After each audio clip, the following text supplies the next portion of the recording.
up to hoop 2, get onto the left-hand side of this black ball so he doesn't put the black ball through the hoop and leave himself a very short rush on yellow to hoop 1, and that should be quite controllable. Okay. He's put himself under a little bit of pressure here. He's probably going to hit this black ball, and he's going to require a referee to make sure he hits the ball and not the hoop. Well, he can hit the hoop as long as he hits the ball as well. But as Pete said, what Josh really needed to do there was get the red on the other side of the hoop, because now he's got wire in the way. Whereas if he'd had it on the other side of the hoop, he wouldn't have had that wire there. So this is difficult for him. And he does it beautifully. Well played. Yep. Hopefully that's the second shot he requires, and he can turn this match around on Robert. The great thing about Association Croquet, Gareth, is that even though the scoreline indicates that Robert's got 23 of the 26 required points, Josh himself is still only 2 turns away from being able to win this match if he can win this game, if he can do very much what Robert was doing. So look, the absolute delight of the delight of in fact both codes of croquet is that the game is not over until it's over. Like it's in other forms of sport, if one team is ahead, there's only a few minutes left, then it's all inevitable. But in croquet, the game isn't over until the required number of hoops have been scored, and that means that you're always in with a chance. That rush on the yellow ball, the hoop from Josh, was great. He's been sitting out for 30, 40 minutes, probably expecting not to have another turn in this game. He's came out, he's played a couple of shots that weren't quite on the money. He's recovered well with a nice shot on that black ball in the jaws of the hoop, and got himself in a really good position from that good rush. So it's a good setting position, and you'd be very pleased with that. That's tough stuff to do against anyone, and especially against Robert when you weren't expecting another turn. Yeah, I agree. That was a really brilliant rush, and we didn't really capture it as well as we should have done, because it was very difficult. It was a very difficult angle, and to get the pace and the cut right on that. It was very hard. And takes all the pressure out of the hoop approach. There's nothing worse than rushing that and still having a hoop approach that's got to go across the face of the hoop. And he got into a position where he's just playing dead straight up to the hoop, and it was a good bit of skill. And a very nice shot there as well, Pete, because he's got a rush now on the black to put the black up towards the blue. And that this is all good nerve calming stuff, although he's probably just overhit that, hasn't he? Because he needed to be in a position. It's close. Yeah. It may look worse than it is, Gareth. I think he's got enough room to land that red below the blue and get a rush into the hoop. Oh, yes. So that looks okay. And the black is beautifully placed for the break now as well, which is a lovely pivot ball, as we say. When you're playing a break in Association Croquet, you always want to have a ball at the next hoop that you're going to make, and a ball that's floating around the middle of the court, which we call the pivot. And Josh has that now beautifully. So this is great. I like the distance he's stalking this hoop from. You've got to control this hoop with a little bit of slow pace. So coming back from a long stalk is always helpful. He looks good. That's the first 2 hoops show he's highly likely to finish this break and turn the pressure back onto Robert. Yep. That's right. This is the perfect arrangement of balls for making a break. And as Pete said, really, really difficult to come onto the lawn after sitting down, watching the world number 1 do their stuff. But he's come back on beautifully, sending that blue ball down towards hoop 4 and getting a perfect rush on the black towards the yellow and hoop 3. So really nice play.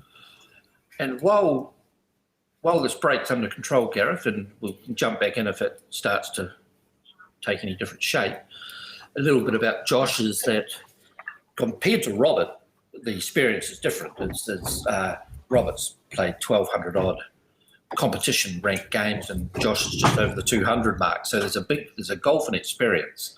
But one of the similarities is when Josh came onto the scene 6-7 years ago, for the first 2-3 years, he rapidly rose the ranks and was able to triple peel right from more or less the start. So his first 3 years of playing, he was regularly doing some triples each year. So it's always been part of his game. That's I don't think he would have lost it, because I haven't seen Josh play for a few years. But if he can control this break and put a break of 9 out and put Robert under pressure, then he's got a very good opportunity to, take it to Robert in the next turn. Absolutely, and it's shaping up very nicely. He's playing all of these shots with great control, and they're short shots, and they're delicate, and they're nicely placed. And he's getting the other thing is that he's getting a really nice rush on the pivot ball every single time. So every single hoop, and this is no exception. He's got a rush on the black pivot ball here. No, that's well spotted, Gareth. And I like how he's swapping the pivot over each time as well. He's rushing quite close and not forcing himself to load, the hoops from distance. He's just swapped this pivot now to this one goes to hoop 5 while he goes to hoop 4 rather than sending the yellow all the way there.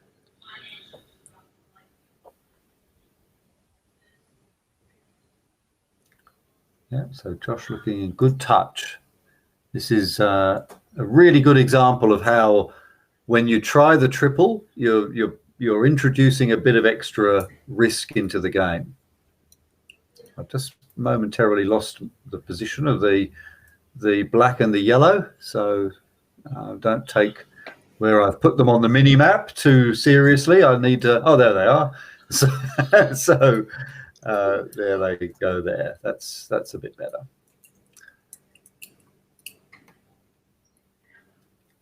And coming through nicely, and leaves himself a knee knocking shot on the blue there. I'm sure that's the right time for him to get it. He's got the break established. Both players have been running the hoops quite clean, Gareth, and there's not much clearance on these hoops, but just sometimes dampness on the lawn can help the hoop running as well. They seem to glide through a little bit more. Yes, a bit of lubrication perhaps on the hoop. Whatever it is, yeah. And as I say, there's some of these hoop runs have been, well, to me, they look quite tricky. You're a foot and a half back, a little bit of an angle, scarifications, and Josh is just gliding them through. So he's got good focus on. And well, perhaps a little bit early to talk about what leave Josh might do, but we are getting to that stage where he must be thinking about how he's going to choreograph the balls. Yeah. He's still got to concentrate to keep this break as tight as he can. There's the pioneers for hoop 3, 4, and 5 have just been still requiring work to rush and close. So it's break, holding on to the break is a priority at the moment. And it looks like yellow will be also going to 2 back after he runs this hoop with that setup. So the good thing is he'll be able to dictate which ball Robert may. Robert obviously will want to play with the black ball to finish this game off. So Josh will be doing a leave that he says, okay, if you lift up the black ball and you miss, then I'm going to give myself the easiest chance to finish out on you.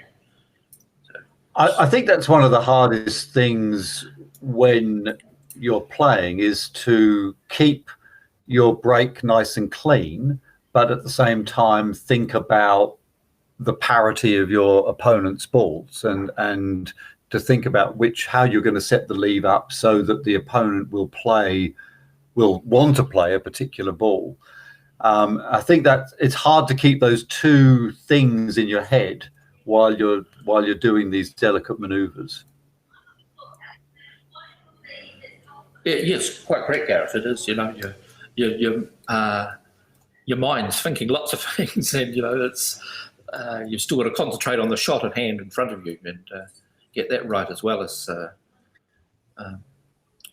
be able to possibly change if things don't go quite right, and stop and think of what lever is exactly what I want here. That's right, because the priority at all times here is not to break down, isn't it? You're thinking about the leave, you're thinking about the next hoop, but the priority is this hoop because this is the one that you mustn't mess up. So, besides getting the parity right of the blue and the black, Gareth, is the distances. To get Robert, you've got to give him the maximum shot on offer. So you're looking to do exactly what Gareth did to Josh. Robert did to Gareth. Getting everything mixed up. What Robert did to Josh earlier on is leave that ball 21 or 22 yards away from B book and 19 to 20 odd yards from A book. So that is the crucial thing. You don't want to have your leave slightly loose where Robert has anything shorter than those distances and increase his chance of hitting. Which is true in every game of croquet you play, but especially with Robert. So we are getting towards the crunch time now, Pete. So let's think about the criteria that Josh has to fulfill here. He's got to leave, first of all, do a leave which where Robert plays with his black ball, because that's the ball that Robert doesn't want to play with. Well, I don't think he'll be able to stop Robert lifting up the black ball. So that means he needs to have the easiest finish himself from when he does hopefully miss with the black ball from his point of view. But you don't want to put your break at so much risk and not get the distances apart from the balls quite right. So my priority would be always make sure the distance. Right. Yeah. Because I don't think you're going to stop him lifting the black ball. But just for the benefit of the viewers, the ball that Robert wants to play with is the black ball, isn't it? Because the blue has actually completed its full circuit. Yeah. Yes. All right. So and ideally, then the black ball is up towards the hoop 2 or the west boundary out towards hoop 2 at the end of this turn. Well, Josh has played that blue ball sort of to the east of the centre of the court. Beautiful rush on the yellow. It looks like it's a diagonal spread leave coming up, Gareth, and as I say, it's one of the better or easiest leaves to get the distances right. So it's all good. It's a really nice recovery from the bench for Josh. He's sprung out from his seat and he's put on a really smooth break, and we're all excited to see what leave he does. Yeah. He's got a good thing is there's no difference between his disciplines after hoop 1 as to running that hoop there. The distance of the stalk's the same. The pace that he's walking and playing at is all consistent. So there's certainly no nerves here with Josh, which I don't think he does suffer from nerves, but he's settled in very well.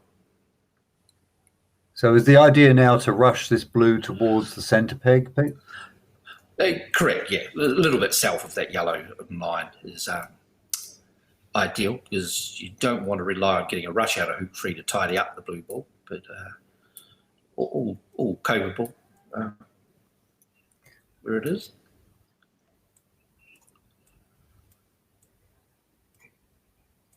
Okay, so this is one of these nervous takeoffs that Pete was talking about before, where the balls are touching each other. Josh, of course, is playing the red ball, but the blue ball must at least shake. So it's very important that they're placed properly touching, and that the the player sometimes will even call a referee if they feel that the takeoff is going to be very, very fine. But there you can see the blue ball moved a good 20 centimetres or so as it makes its way down towards the black. And again, Josh gives himself a nice rush on the black. Yeah, nice position to rush into this hoop, yeah. Yep. Give it a little push. So, and enough room to get a rush out of the hoop. So all good. Yep. Yep. Very nicely played. Really, really cool performance by Josh here.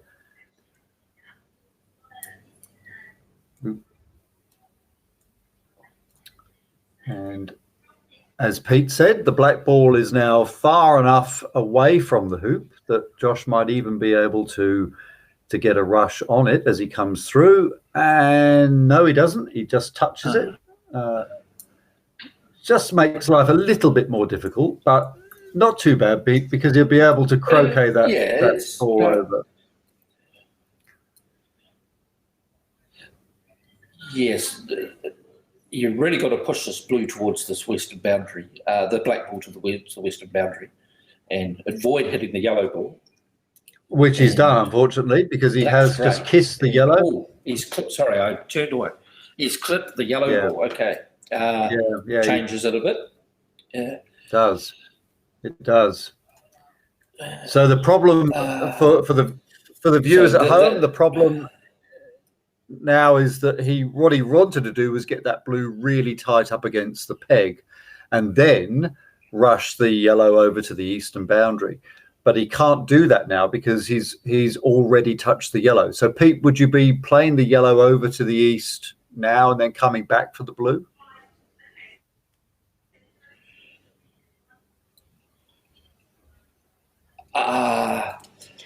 Possibly not. It's true. You've got to stop shot yourself your yellow towards the boundary and hit back on the blue, and still get blue kind of wide from the black ball.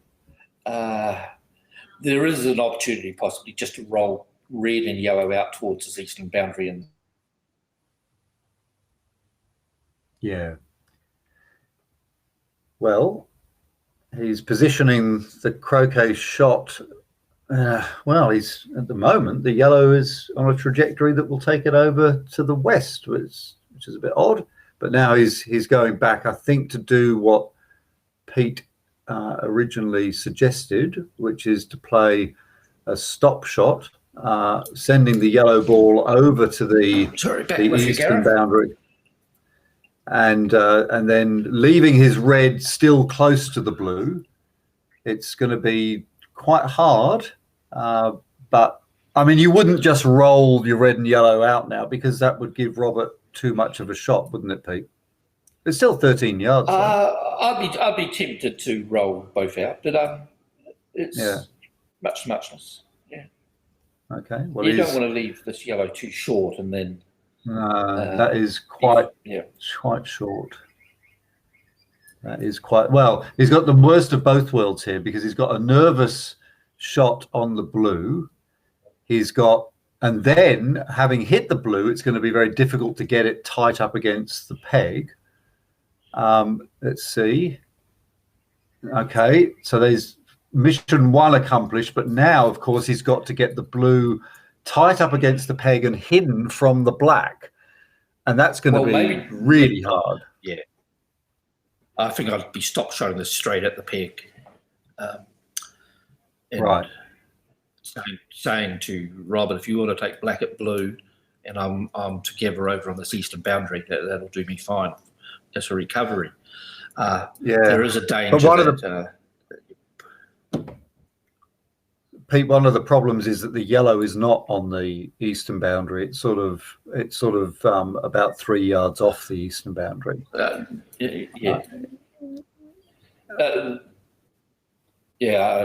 fine. Yeah, that's seeing it's just missed the peg.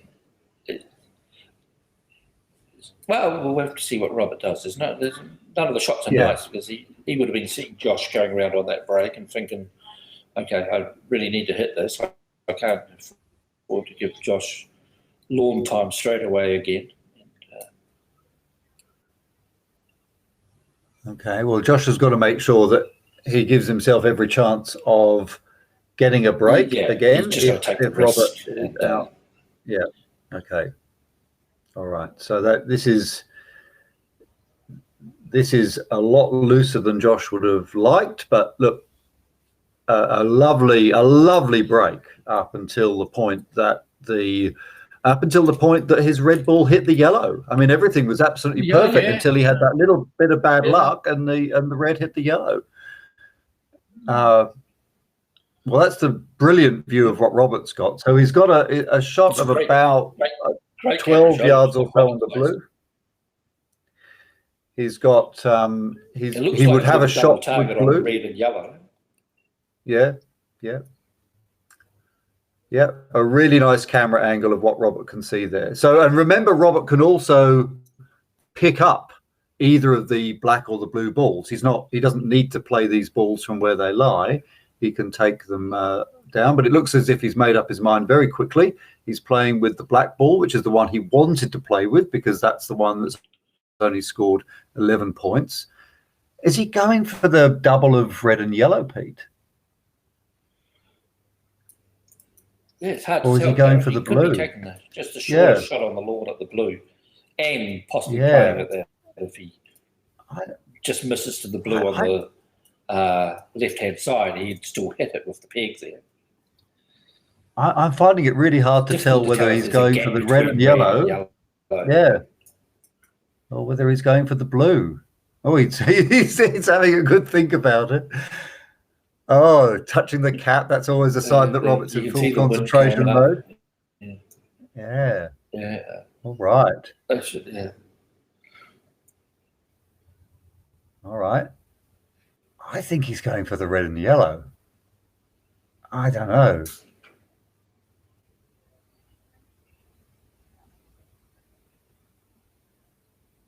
He is, and he's got it. And he's good well, yeah, that was a very good roquet, wasn't it? What a shot. What a shot. He's just looking here if blue can rush to Rover itself, Gareth. Otherwise, he's got to get to Rover off the red ball. Yeah. Well, with the blue... Yeah, so the blue is slightly to one side of the peg, so it could rush down to Rover, but he would be more than capable of putting the black near the red so that the red can be rushed to Rover itself, though, wouldn't he? I mean, that's not difficult for him. Yeah, I think he's just looking at his backup plan if he doesn't quite get the rush on the red to the Rover. Yeah. I mean, the tantalizing thing about the blue being so close to the peg is that it's actually a little bit tricky, isn't it? Because you could accidentally touch it onto the peg for what we call a grievous. But we'll explain that if it happens. Let's not get into that. Well picked up, Gareth. I forgot about that scenario. Yes, we'll deal with that if that's going to happen. So the aim is to get this black on the right-hand side of the red so that the red can be rushed over to hoop 12, or what we call Rover, and that is absolutely perfect. That is exactly where Robert would have wanted to have put that, and now he can play the black onto the red so that the red is in front of the Rover hoop. And the Rover hoop, remember, is the one with the red bar across the top. As in all over red Rover, Gareth? All over red Rover. Is that where the phrase comes from, Pete? Well, possibly. Yeah. Well, you'd imagine so, because there isn't. Yeah, I mean, I've wondered that myself, actually. That it's a phrase everybody uses in everyday life, and yet really it only has relevance in the context of association croquet. So it must have come from there, surely. I mean, I don't know whether there's any other phrases in everyday life that have come from croquet.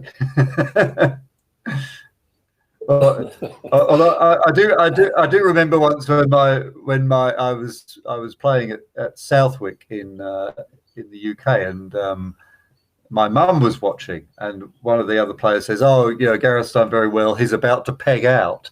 And my mum said, "Oh, I do hope not," because she thought that you know, pegging out means to pass away. So yes, that's it. You're retired for good. Yeah. yeah. So this is where Robert, now having gone through. Okay, now the only 12.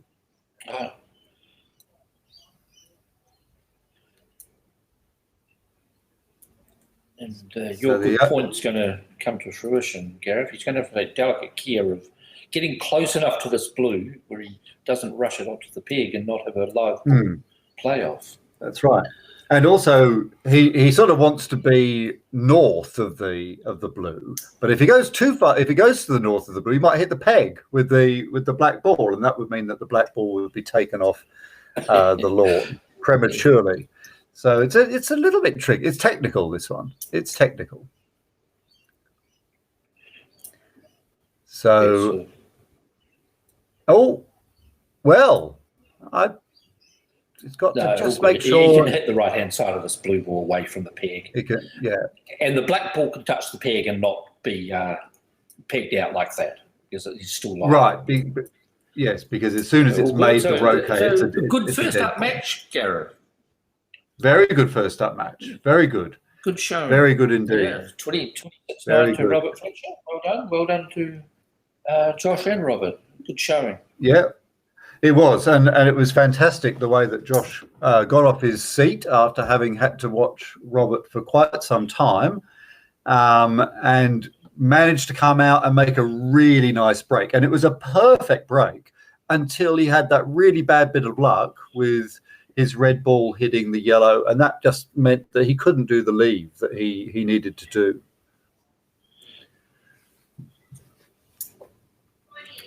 So no, and Robert was offered the double to hit.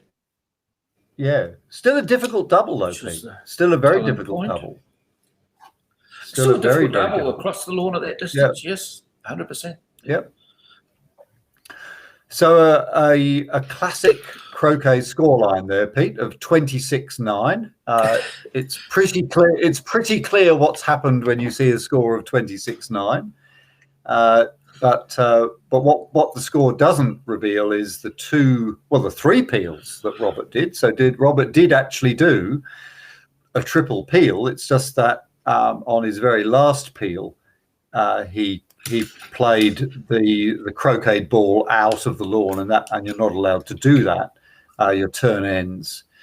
We'll be going to the game that's in progress on court 2 in a moment, Pete. But the highlights on that game for you, I guess, Robert's incredible determination to get the triple, and then Josh's fantastic response.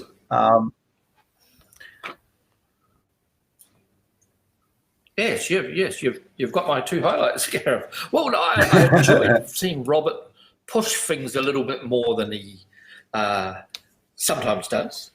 He doesn't need to push them because everything's pretty well on song. But as things just went a bit astray, he was forced into a bit of catch-up mode on these peeling turns, and it was good to see him push, get that going. And obviously, when Josh was given the one opportunity in the match, he took full advantage of it and completed a good break. So we're seeing, Pete, here two replays of the first replay was of Robert playing his first peel attempt and going off and pushing the peelie off to the left. The second one, very similar shot, but this time it went out. The peelie went out to the right, and that allowed us to start talking about the idea of pull on the balls, and that's hopefully something we'll have a lot of chance to talk about during the competition. So I think we're going over to the action on court 2, Callum Highland and Lachlan Berryman. We know that Callum has failed to get his ball through penultimate, and Callum has started to pick up a break. But we'll hopefully see that in a moment. This looks like that game is Lachlan playing the black and the blue, and he's played the black up. I think by the looks of things, that is not going to be any good. If he's on one back, then unfortunately he's jammed into the hoop in a very inconvenient position. So Pete, so Lachlan is his black clip is for one back. So on his next turn, he wants to come through that hoop towards us. Callum is now shooting with the red ball at probably the blue, and misses to the left. So I can get myself in order on the mini map, and that's just not sure where the yellow is at the moment, but we do know that the black ball is for the hoop that we're looking at, and it has a reception ball in the blue, and the yellow ball is somewhere. Somewhere. And we know that the yellow ball is somewhere. And so the kit positions is Callum has his yellow on penult and his red ball's on is for two back, and Lachlan's on one back and hoop two by the look of that. So he has an option of which ball he plays here, isn't it? Oh, I've spotted the yellow. So the yellow is off by three back or hoop four. Yeah, so that would have been Lachlan's load for free back for earlier on. Yeah. So I think we're oriented now. Yep, it's good view, isn't it? Yeah. It's, for the viewers who haven't seen Cairnlea, out of the western part of Melbourne, that's it's the headquarters of the VCA, the Victorian Croquet Association, and it's the Australian Croquet Association. So with 12 courts out here, we're very, very lucky to have and can host events like this one, where all the top Victorian players are here. And it's been hosted for World Championships and the majority of the national championships over the last 14 odd years. So it's a great asset for croquet. It really is a fantastic venue, and as Pete said, very, very, very, very lucky to have this facility. What Lachlan is doing here, Pete, is he's shaping for what we call a sort of load and hold, isn't he? Where he's going to try giving himself a bit of room. Yeah. So what he's aiming to do here is to play the red ball over towards hoop 3, and whilst letting the blue ball end up in front of hoop 2. Now this is a very difficult shot, I reckon. So he's trying to play the blue ball now so that it ends up in front of the hoop that we're looking at, while the red ball goes all the way over to the hoop that's on the far right of the court. This is very hard. So let's see how he goes. So off goes the red. The blue is going to be a bit short, I think. Under hit on the blue. Yeah. He's pushed red well over to the hoop, so there's a bit of distance between the shot that Callum's going to be faced with. So I take it Lachlan's going to be protecting his position on red shooting through, which Callum likes to do. No, he's going to set it as a rush. No, he's not. Callum very much may take a shot at this black ball or the blue ball if it's a better swing, and say to Lachlan, well, try again. No, he's going back for his own yellow. Yeah, I'm surprised. Well, I'm surprised by that too, Pete, because I would have thought Callum would have been licking his lips at that setup. And also, the other reason why I'm surprised is that it's actually, I think it gives Lachlan a lot more as well. And it was a longer shot Callum chose. He's going with the scarification, which, as we saw earlier on, is always a bit dicey. And Lachlan only just needs to get a bit of control out of this hoop, and he's in good shape. Yeah, that hasn't worked out all that well though, has it? Because the black ball has sort of nestled into the jaws a bit there, and now it all gets a bit fiddly. Yeah, that rush. And it also, it means that he can't really get a rush out of this hoop. It means that even should he make it, the best he can do is just tap the black afterwards. He can't make the most use of the black ball. Although I suppose if he gets no, it's just tickled through. Okay. And now the best he can do is just try and get the black down the western side of the court. There it goes. Pretty good effort from there. Getting enough cut on it. Yeah, so I haven't seen Lachlan play, Gareth, but he is well ranked. He's 47th ranked player in Australia and 219 in the world. But he is up against Callum, who's a bit of a star in the Australian croquet scene. Yes. And he's the 85th best player in the world currently, Callum. Well, Callum is a tremendous character in the game and an amazingly flamboyant player. And you probably got an idea of how flamboyant he is from the way that he is dressed. In fact, he's probably dressed quite conservatively today, Pete. I think that top looks positively dowdy in comparison to his trousers. So he's always good fun to watch. What Lachlan is going to be trying to do here is put his blue down towards the red ball, which is on the boundary at the bottom, which he's sort of done a little bit knee-knocking position there for him to make the roquet. But then after that, he needs to secure a rush on the yellow ball up to hoop 3. Good job. I'd take that every day, though, Gareth. The takeoff to only give you a 2.5 yard shot is good enough. Yes, because the one thing you don't want to do is go out. So discretion is definitely the better part of valor on that one.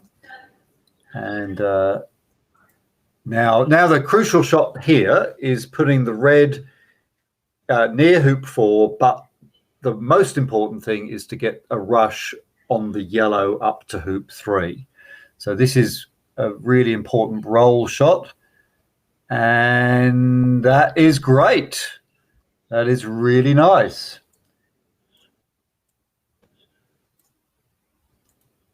Really beautiful shot from Lachlan there.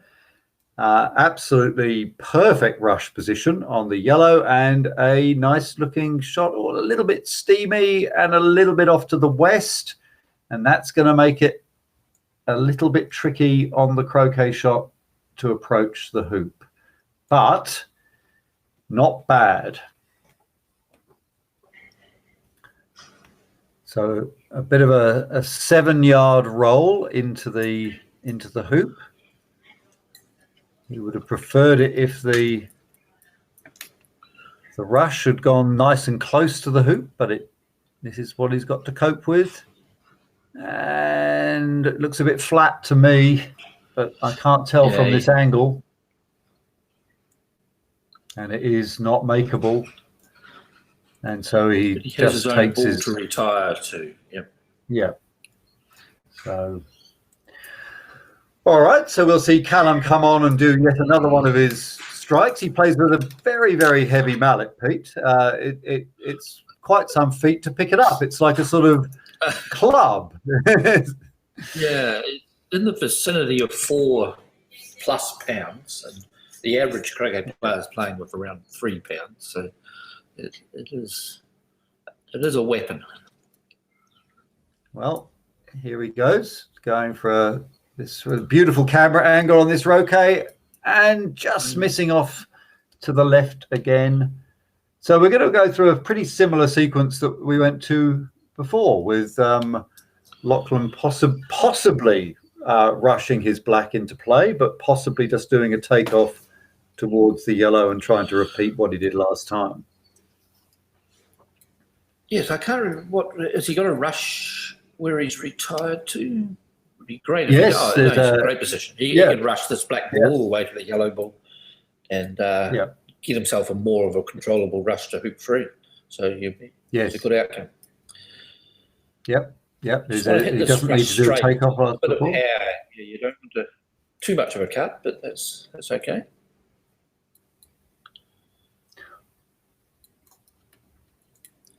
So that has gone off on the southern boundary, reasonably in line with hoop 1, but he would have liked it a little bit closer to the yellow. But one nice thing that he's looking, you can still recover it all right, but so you're looking for as close as you can to get to that yellow, to be able to rush yellow, in the vicinity of the red to get the break established. He's had enough of not getting something going. He's committed his own ball into the court and putting it all down to this next croquet shot after he hits the yellow. I suppose that he can belt the yellow up towards 1 back here, though, can't he? Rather than just playing a takeoff, he could sort of put a bit of distance on the yellow. Oh, he's not going to. I haven't got the conditions of play with me, Gareth, but I suppose time may be a thought in his mind that if these games do have a time limit, that he's got to get things moving, and he's thinking, well, I can't keep playing slightly cautious and keeping my own ball out of the break. I've got to get something going. Mm. Well, that was a harder rush than before, but he's done it beautifully. And he's hit it. The difficulty to hit those straight with the distance between the 2 balls is not easy, and that was very well handled. That was really amazing, actually, because it was a much more difficult rush than he had on the previous attempt, but he's played it much nicer. So. And now he's got the reward of his own ball out in the court as well, so he's going to have all 4 balls to control this break. Good stuff. Yeah, it's looking very good. Very good.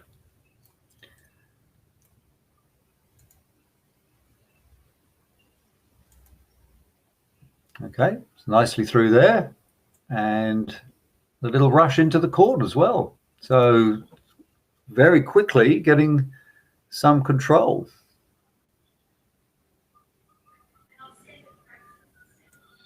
Yes, he certainly likes to give himself a bit of room, Lachlan. So yes. I can't quite see where your map is, how close the black ball is to hoop 5, but he may be able to double load hoop 5 with this red. That may not be in exactly the right position. I was predicting where that was going. The black ball may be anywhere in that vicinity. I guess we'll see now. It's that's good. I've got red to hoop 5. Yep. I've got that reasonably wrong. All right, so the red is now down there, and the blue is going to be able to rush that over. All right, so the yellow is in a nice position, so wherever he puts this black will be fine, but that's perfect to rush it over to the eastern boundary. So Lachlan looking in good shape here. And it is a good shot. Be able to rush it out to the boundary and come behind the yellow to get this break all tightened up. That's an intriguing looking white set square in the shed there, Pete. What's that for? Yeah, well, or a big letter A, I'm not sure. A big letter A or a, Yeah, I think it's possibly for doing the corners, Gareth, is it? Yeah. I think for marking the corners, might be a question for one so. of our referees later on. If Kate is about, she may be able to tell us. So Kate has confirmed that it is a set square for the corner pegs. Yeah. So, yep, there we are. All right. So Lachlan with a. Well, we'll give nice Kate shot. an A for the answer then. Yeah.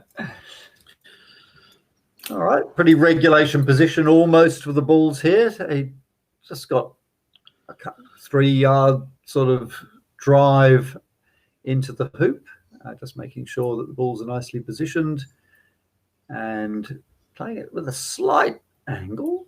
So it's a little bit less than a stop shot and nicely in front of the hoop. Should make this and keep the break going. She runs this one with control. We can possibly give the viewers a little bit of a background on the event. It's, as you said earlier, it's the VCA Brian Reither Association Croquet Challenge, and it's for 8 invited players from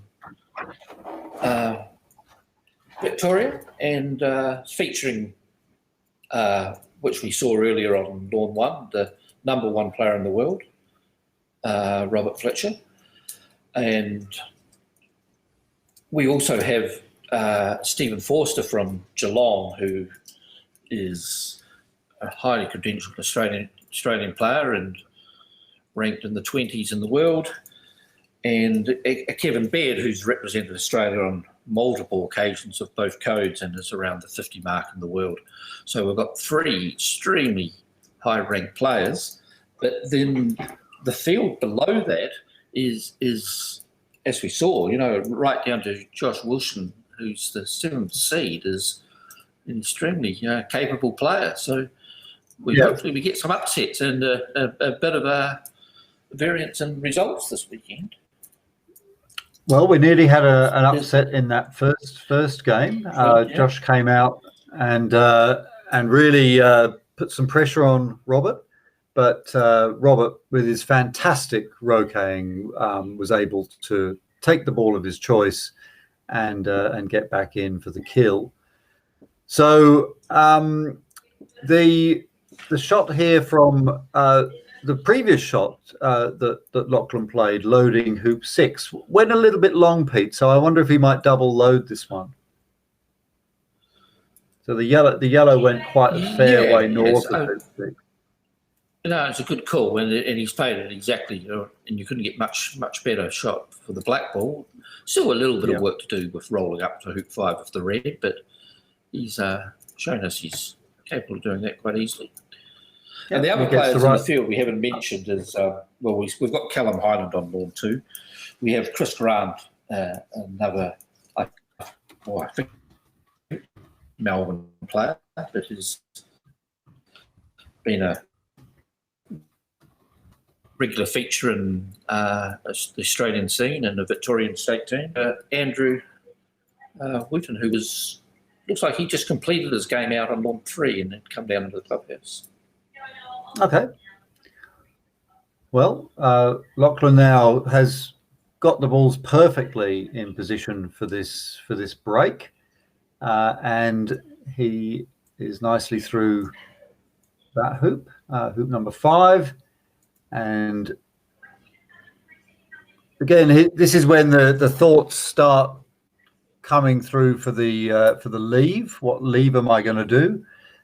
You'd start to be cognizant of where Callum's balls are and which ball Callum would most like to play with or least like to play with, because that's the one you want it to try and encourage him to play.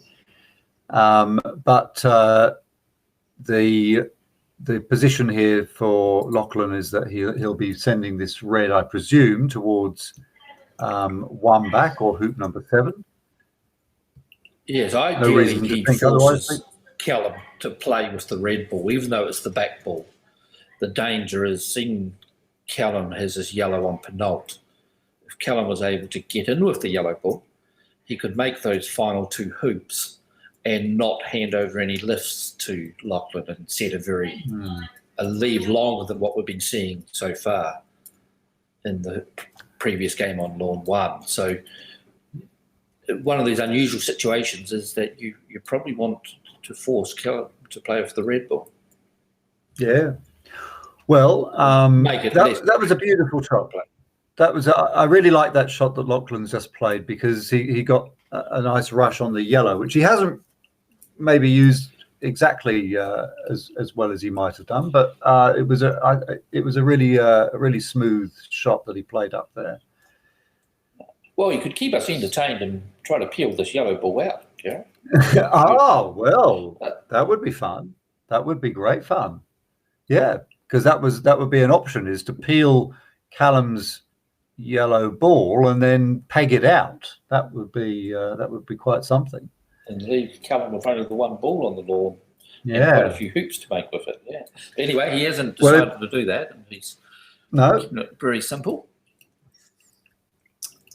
One of the most exciting things in the game of association croquet is when you get a 2v1 situation where one of the players has pegged out their ball or has had their ball pegged out, and they only have one ball and the other player has two balls, and you get some really fantastic cat and mouse tactics. It's really fast interaction, and there's a lot of thought.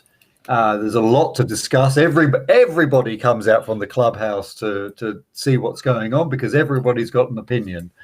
So let's hope that we get a good 2v1 battle sometime over the weekend, Pete. Yes, if we get Stephen Forster on camera, I'm sure he will accommodate us that. And Robert certainly will, if he feels threatened by somebody that he needs to remove them off the court. So yes, well on the cards. So Lachlan playing the black ball to the pioneer position there, but a little bit long, Pete. Yes. Yeah, I suppose the tricky thing with the COVID over the last 18 months, Gareth, is we're never quite, well, certainly events haven't been happening nearly as much as what they had in the past, but we're even unsure how much lawn time people get to practice or get to their clubs with the various regulations of how far you can travel and such. So it might be Lachlan's just a little bit out of touch from, putting the balls right on the spot he wants them, and one game to settle himself in, and then he, can get back to where he'd like to be. So getting himself a nice rush on the red to make this next hoop, but possibly cognizant of the fact that the black is a little bit deep, and that would be preying on his mind a little bit that he didn't play the black to the perfect place. But so now, and now clearly thinking about what leave he's going to be giving Callum to pick up with. Oh yes, if he's putting red near the leg of hoop 2, that's a good spot, Gareth. Forces red to lift, because that's at Lachlan's own one back position. So a little wee soft shot on this, and he can put it right on the leg. Yeah. Oh, no, he doesn't play a softie. So this is going out towards the. No, okay, forward again. I'm gonna stop predicting, Gareth. I'm wondering why he's leaving the red up there. Well, let's see what his. He's got a nice rush on the yellow for a southbound shot, but I'm not quite sure how he's going to tidy up the red, which at the moment is quite exposed. I think he's just missed a bit of an opportunity to really tighten that red up, and now if he wants to do something with this red, he's going to have to get back up there and tidy it up. But we have seen Callum miss free. He's certainly got some good power. It's very easy swing, and the ball's motor across the court, so there's no problem with power from Lachlan. We have seen. Sorry, Gareth.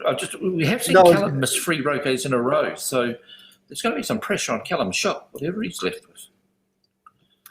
Yes, you're absolutely right, Pete. We've seen Callum appear and a flash 3 times, and all 3 times the ball is sprayed away from the target, and it starts getting very serious when you come on for a lift shot. So we'll see what Callum does when that happens.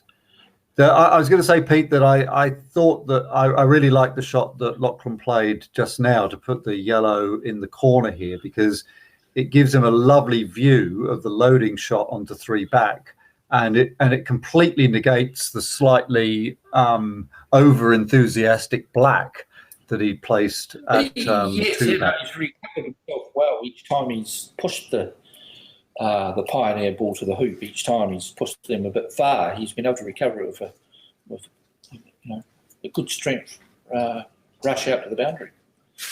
Himself back to a good position. Yep, and that was the perfect place for perfect shot as well. Yeah, yep, absolutely perfect.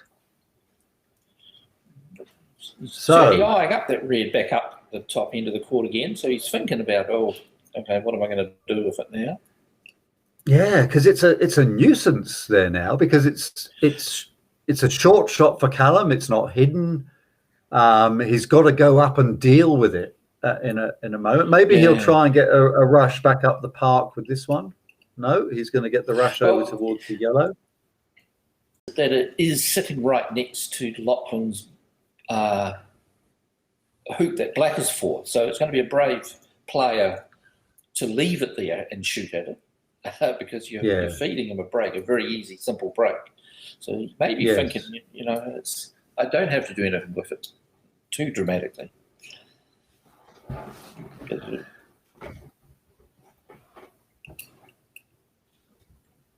Okay, well, looks like he's going to rush it up towards the red, Pete.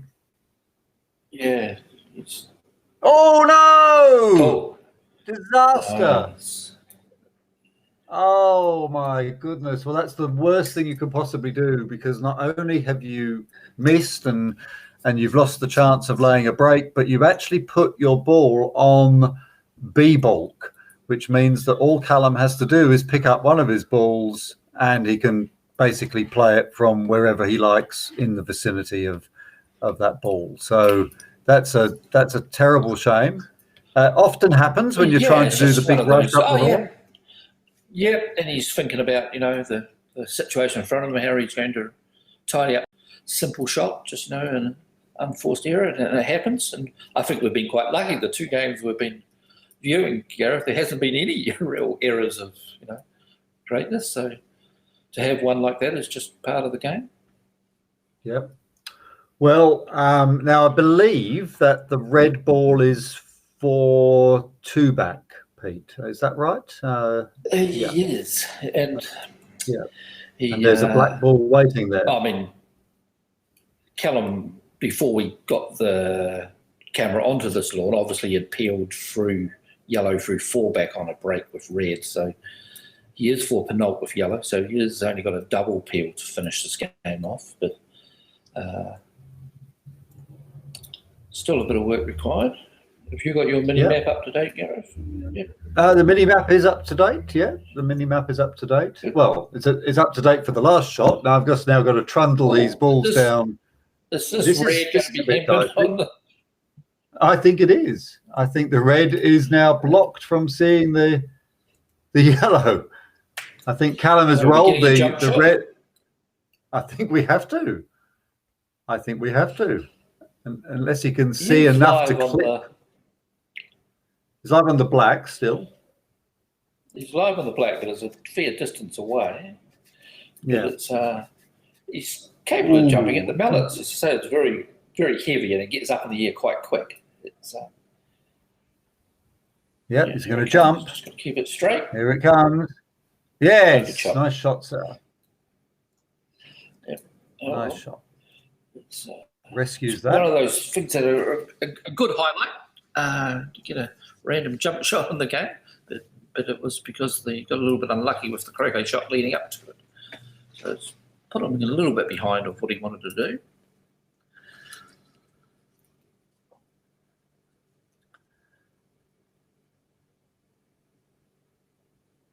Looks like he's shaping to put the yellow up at penultimate. I think, Pete, he's signalling, I think, that he's going to be peeling yellow through penult.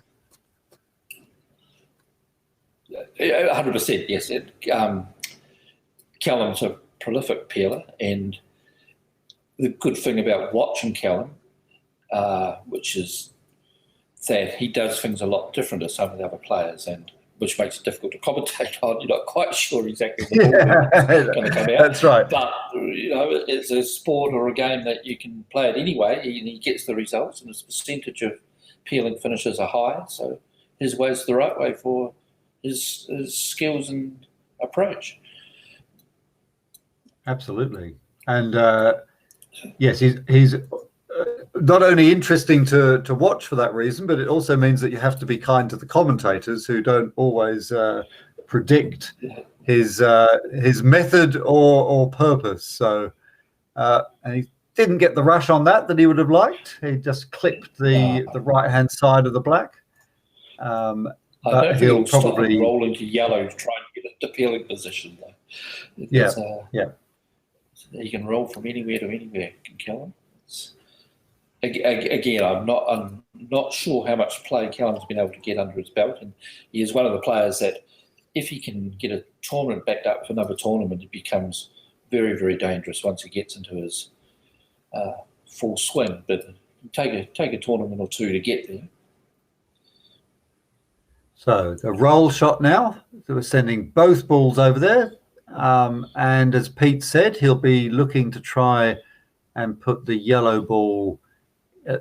He would have liked to have got on the other side of the yellow ball, so that he could have looking for a little bit more towards the hoop. Yeah.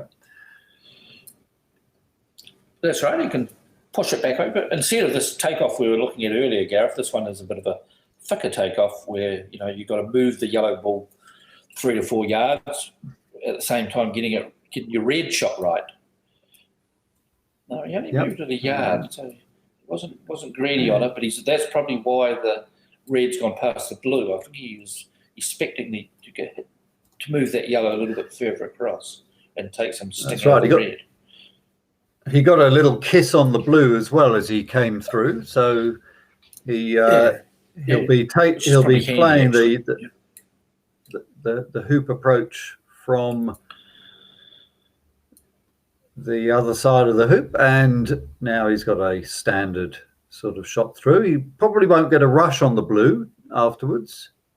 Oh, he does, because he gets enough wire to do so. Well, there we go. Just enough squeeze and a pop through. Very nice play. Very nice play. And a nice recovery. And, yep, that's looking really good. Okay, so his aim here is to peel the yellow ball, ultimately peel the yellow ball through penultimate, which is hoop number 11, this hoop that the blue ball has just gone near. But of course, his priority before that is to actually make hoop 10, the one in the top right hand corner. So he'll be making that one off the black. Let me update the mini map, make sure that is all correct.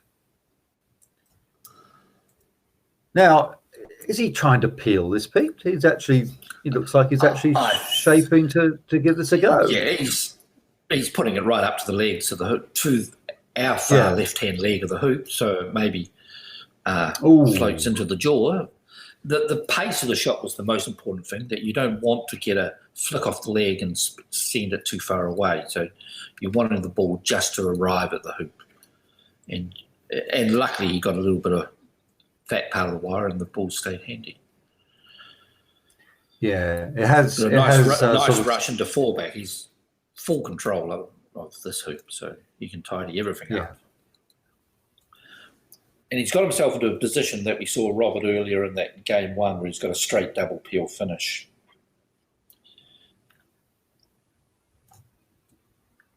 Yes, he should be more than capable of being able to peel the yellow ball through and also get his red ball through this hoop as well. So like Robert earlier, basically putting the black ball out of harm's way, won't get in the way of what he wants to do next. And the priority here, of course, to get both the red and the yellow through this hoop. Yeah, So just place the blue. It's just got to be a good escape ball. Nice little escape It's ball a there. fairly long escape ball. There is danger of getting hampered on your red popping through the hoop, but it's brushed yellow nicely, so that danger reduces. And this is all about the pace of the shot, Gareth.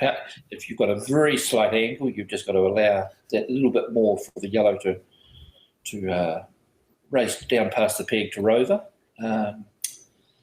But nor do you want to send it too far past rover. You've got to keep it handy. And you've got to take a little bit of luck into consideration that the yellow ball doesn't hit the peg, because it is in a dead straight line down to the next hoop. The other interesting feature in this game, Pete, is that it is getting near towards the time limit of the game.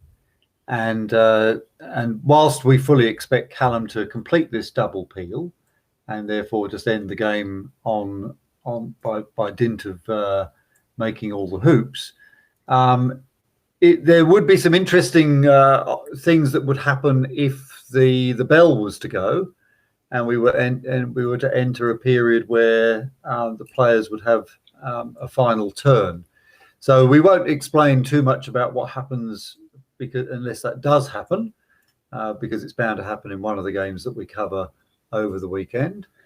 Because Lachlan's clips are one back and three back, so a tricky position to start from, a tight situation. Callum looks like he's got black's a little bit short for an escape ball. It is a bit short for an escape ball, but now the important thing is to rush the yellow ball in front of the hoop. And now it's a bit nervy, Gareth. This is never easy. This distance between the hoop and the peel, it's just possibly outside of the luxury of being able to do an Irish peel. An Irish peel being where you put both balls through at the same time, versus just stop shotting this to get the yellow through and holding your red short of the hoop where you can run the hoop with a bit of control. So with this heavy melody, I expect you can play it as so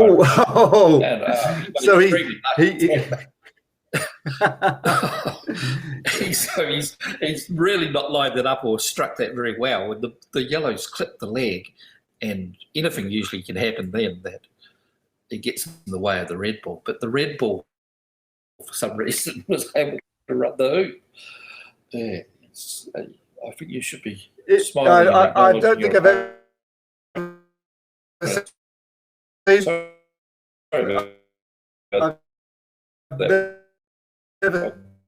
seen that before. Okay, so Callum now has to think about how he's going to tidy this up. And he does so, first of all, by thwacking the black ball all the way over to the western boundary. Now, as I said before, the time limit is either impending or it has been reached, in which case Callum won't have another turn. His opponent, however, will, and therefore Callum needs to make sure that his opponent is scattered as far as possible. And the other thing to bear in mind is that Callum did go through 4 back on this turn, which means that his opponent does get a lift shot. So his opponent is able to pick up one of his balls and place it on either the A or the B balk. So there's a few little nuances here. Callum spraying his yellow ball out towards corner 4. And I'm sure, Pete, this is all in an effort to make sure that when Lachlan comes back onto the lawn, his opportunities to rack up some points are severely limited. Yeah, and I mean Callum's red ball's going to be off the court, and Lachlan has to do a few peels of only 3 balls on the lawn. It's almost impossible. Possible. It's in the highly unlikely situation to be able to snatch this game. But I'm not sure the format of the event, Gareth, and net points. So, losing to Callum 25-20 something is, and maybe have a bearing on the result of the full event. So you still got to chip away and score as many points as you can and use that to go into your next game. That's right. Did he hit the blue, did he? Because it would have been handy to be able to rush the blue to the boundary as well. Yeah, I didn't see him clip the blue, but I suppose he must have done because he's taking croquet from it. And as you said, he's really just going to put the blue into no man's land and peg out the red ball. Yeah. So I like this where he put blue up towards the middle of the court and go to the peg. Okay. Now that changes it quite a bit, Gareth. He's keeping all 4 balls, so maybe maybe have the time not given to us quite right. I thought that was going to be Callum's last turn, but there must be still time in the match. So Callum deliberately hasn't taken himself off. Okay. But it's a very wide leave though, Pete. It's isn't it? He's left a. All he's doing is thinking, look, if Lachlan hits, I can't give him a loaded break. I can't keep myself together too close. I've got to be within hitting distance again to be able to hit myself if he misses, but I can't give a break away. That if Lachlan could do a special turn with the 4 balls and start peeling. So maybe if we could see the map in a bit bigger, we could just point out to viewers what options Lachlan has. So you'll see that he can pick up either his black ball or his blue ball. I think he's elected to pick up the blue ball, and he's taking it. Looks like he's taking it down to the southern part of the lawn, and it looks like I think Petey's going to shoot up the lawn towards his black. Would that be what you think is going to happen? So he's taking it down to this corner. I'm not sure. Are you able to move the mini map out to the corner? Yeah, there we go. Yeah, there's it. Move it away. Yeah. Okay. So this is the situation that we have now. He's taking the longest shot on the lawn. I think I'd be going to B-Balk and shooting at the black ball, not from A-Ball. Yeah, the most crucial thing is we probably need Kate to tell us how long is left in the match exactly, and that would determine what the possibly options are for both players are. Yes, and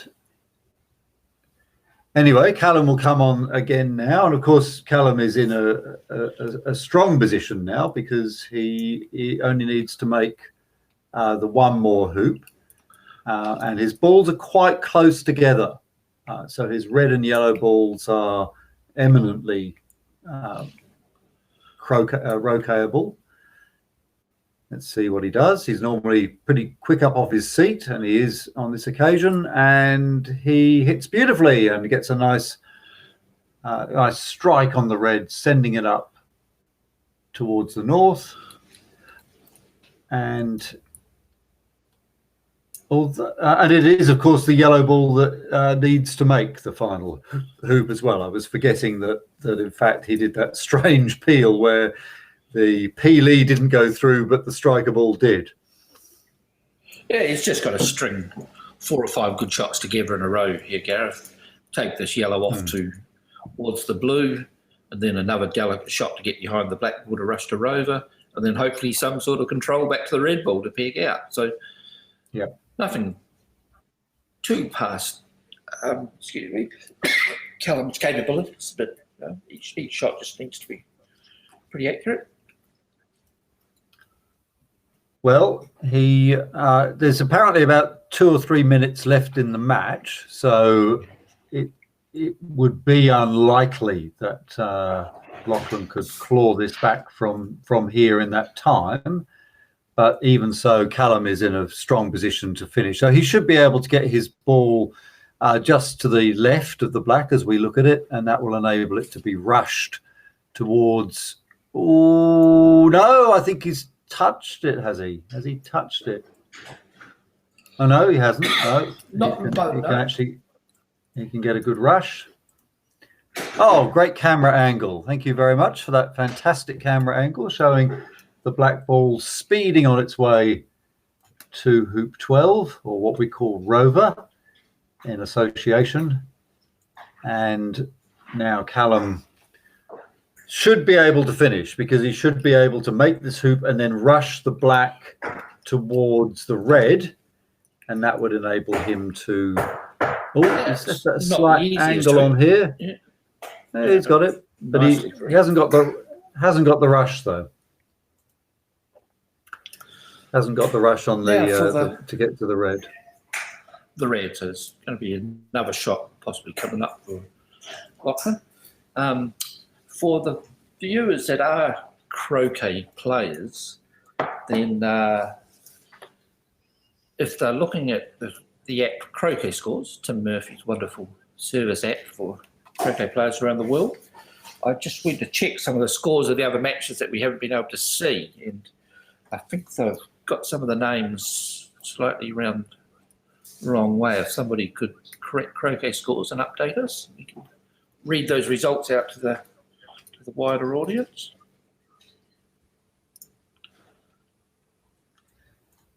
Now, is Callum going to do a roll here? I think he is. He's going to try and do a peg out roll. Yes, that's a rhetorical question for Callum there, Kevin.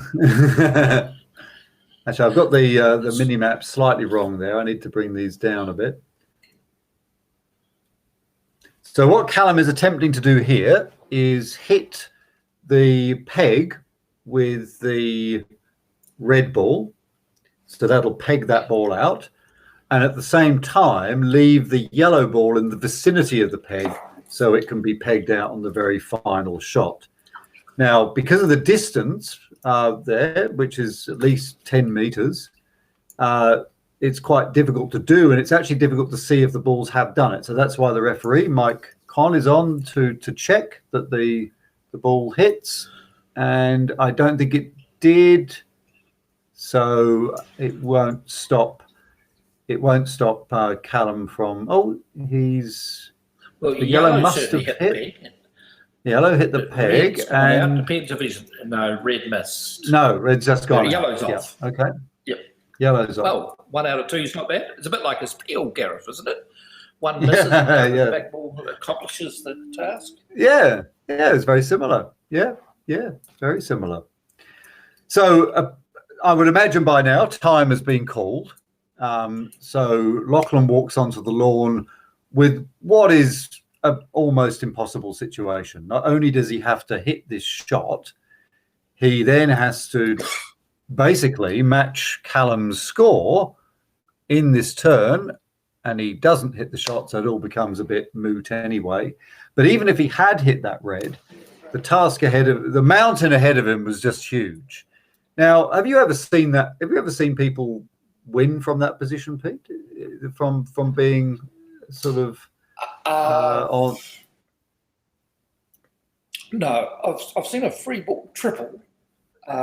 Yeah, but that was from. Excuse me. Yes, a three ball triple is certainly possible, but incredibly difficult to do. I mean, as we saw this morning, even the world number 1 Robert Fletcher didn't quite complete his regulation triple.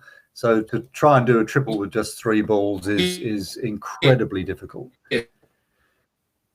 So that was an intriguing game for us to be able to cover. I'm not sure what is on next for us, but some really interesting hoops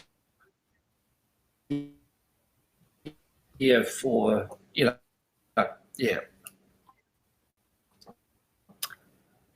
So the referee, Mike Conn, coming out to adjust the hoops. This is something that happens after each game, where the battering that the hoops will have got through the first game will have slightly loosened them, and it's important to reset them for the next game. Make sure they're nice and tight. So there were some very interesting things that we've seen in the first sort of 2.5, 3 hours of play. An amazing first match where Robert Fletcher was looking to really make a triple peel. He had about 5 goes at peeling his ball through 4-back. And then we saw Josh Wilson come on and make a really beautiful break. And he just got so unlucky with kissing his own yellow ball, which meant that he couldn't complete the leave that he wanted to do. And that meant that the door was open then for Robert to hit one of his trademark long doubles and basically put the game to bed. And then in the second game there between Callum and Lachlan, we were lucky enough to join it just as Lachlan got a fantastic break going. And unfortunately for him, Callum was able to come back in and seal the match. And we saw right at the end there the tactic of taking a ball off the court so that your opponent basically has less opportunities, less balls to play with. Now, I'm not sure what we have for you coming up, and I'm not sure where my co-commentator Pete has gone, but hopefully we'll have either some action or some replay, or maybe even the mini-map can be put on the screen so I can explain how a break works. That would be good. Anything would be good. So let's have a look at a standard break. So for those viewers who are interested in how a player makes a break. Now, I want you to imagine that the black ball here is for hoop number 1. That's the hoop with the blue cap on it. When it comes through that hoop, the very fact that you've come through means that you're live on all the other 3 balls, so that you can hit those balls again. So what the black ball would do here is that it would hit the yellow, and by the fact that it's hit the yellow, it's able now to be picked up and placed next to the yellow to play what we call the croquet shot.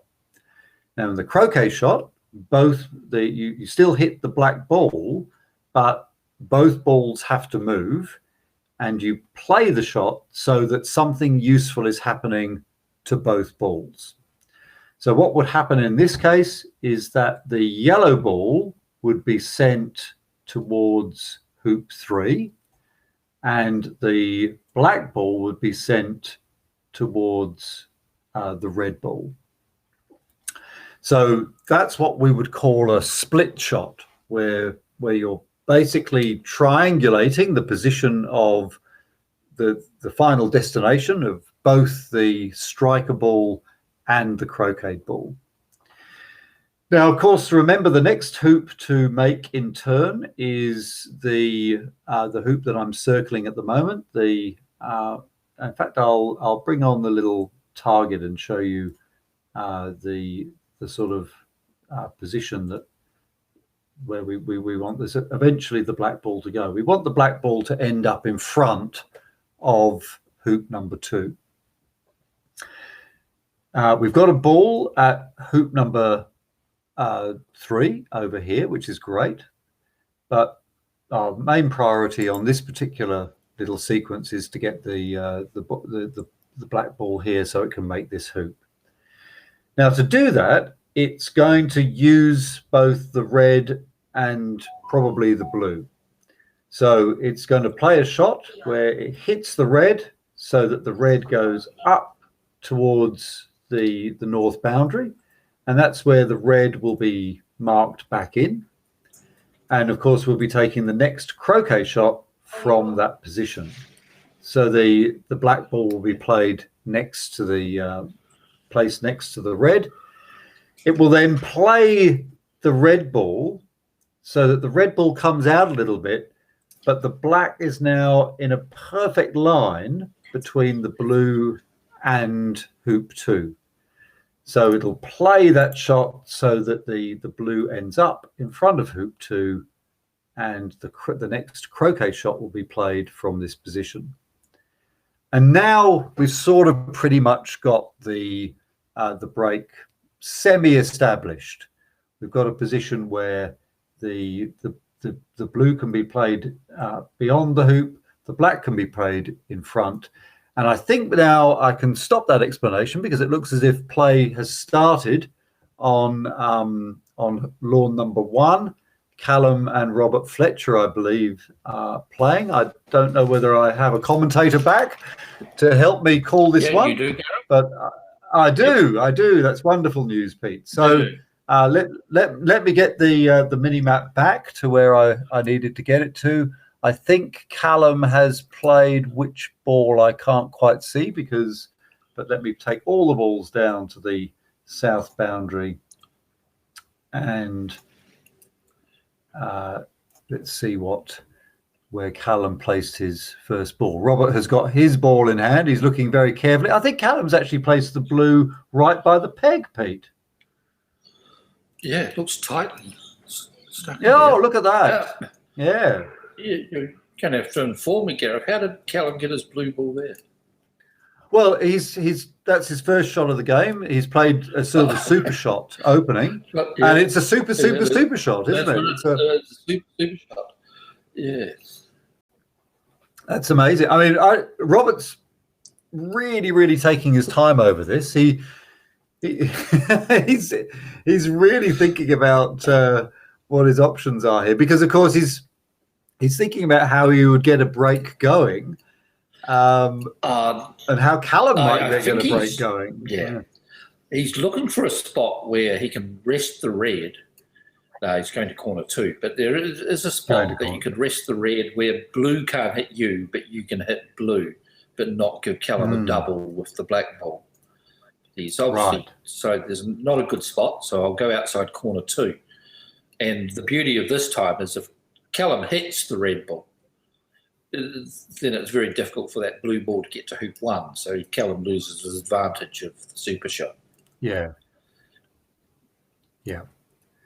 Yes, I mean Callum wouldn't have done that deliberately, presumably, to have put his ball right. No, he's just pushing a long super shot up. Yeah. Well, I think.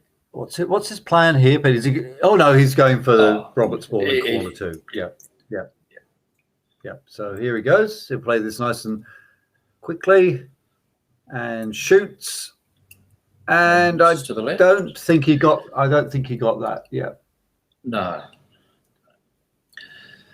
However, I don't mind the tactic, Gareth. If the player's putting a super shot out against Robert, the longer the game goes on, normally Robert's going to come out on top. So reduce it down to only a few turns that you need to happen and keep Robert sitting down.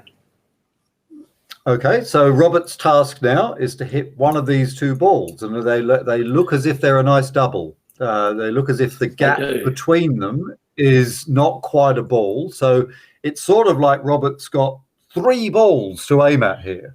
And you don't want to give Robert 3 balls to aim at, really. No, it's the perfect double. Still a little bit of work to do if Robert hits, or even a bit of work to do for Callum if Robert misses. That blue ball doesn't look like it can rush to hoop 1 or 2. So you've got to dig the break out of these 2 balls up here in the corner. So we'll see how Robert goes with this, and then we might talk a little bit about how the other results in the competition have gone. But Robert shoots, and I think he clipped the red first there, but he's in a better, in a better position. A big advantage if he does get red first, he's going to black first. So that usually means it was the more critical ball to line in. Oh yes, and I think pretty clear that it was the calling red. Yep. There's a good So example that's of video assistant refereeing. Is yes. handy? Yeah, the video assistant referee would have called that as we did. And as Pete says, this does give Robert a nice option here because he can hit the red ball towards hoop 2, yes, whilst getting a rush on the black towards hoop 1. So, yeah, really great outcome for it. Couldn't have scripted that better.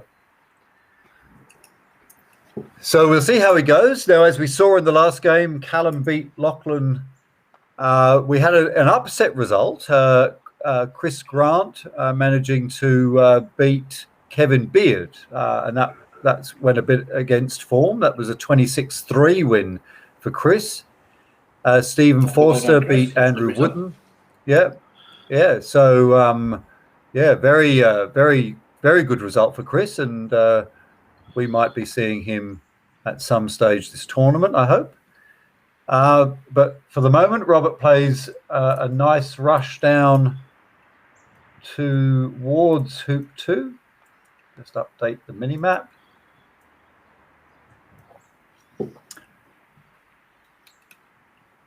So a tricky shot for Robert coming up now. He needs to put the yellow ball, of course, in front of the hoop so that he can make it. And it's not trivial.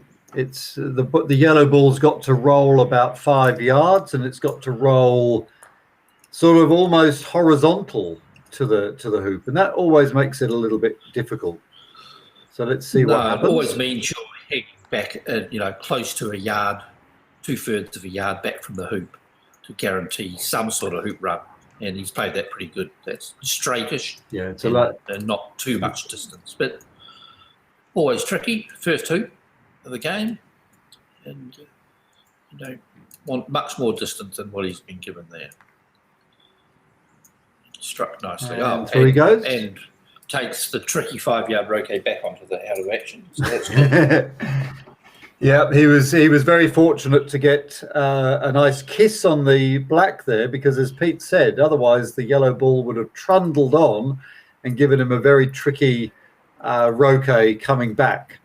And as it is, he's taking croquet from the perfect position, not just to load black to hoop 3, but also to get his yellow ball next to that blue that's tight up against the peg. And as a televised event, Gareth, it's always quite handy to be the player that draws the lawn that you've just come off on. So Robert's back on lawn 1 where he played before. So any little variances of picking up those hoop approaches and the peels that didn't go through, there's a little bit of knowledge that he may have on Callum. So Callum's yes, as an out player, yes, that's he's right. probably watching this break of Roberts quite closely, just so he can pick up on those variations as well that may be there. Well, Robert's knowledge of the striations around hoop 3 will be encyclopedic by now. Yeah. He's spent a long time engineering his balls through there. Look at that. That's the yellow ball there has about 3 centimeters to travel to get through that hoop, but that's where all association croquet players would like to play their hoop running shots from. And now the machine begins. So this red ball will be loaded. Do you think he's playing slower than he was game 1?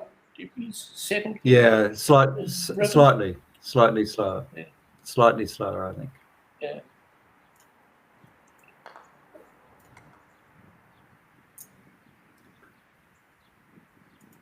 And there was a desire to get on with that other game, and it was. Yeah. What do you think about the position of the black there? It seems a bit tight on the hoop. Not really much leeway for it. No, you got to be playing this as a takeoff, and just getting into a nice position where you can dictate where you rush the next shot to. Yeah, couldn't play that much better. Got enough cut there to get it into the jaw of the hoop. Yeah, because the black's found itself slightly on. Okay, slightly yeah, no, too he's going to close, rush but to the it's all, side. So all good. yeah, now it's fine.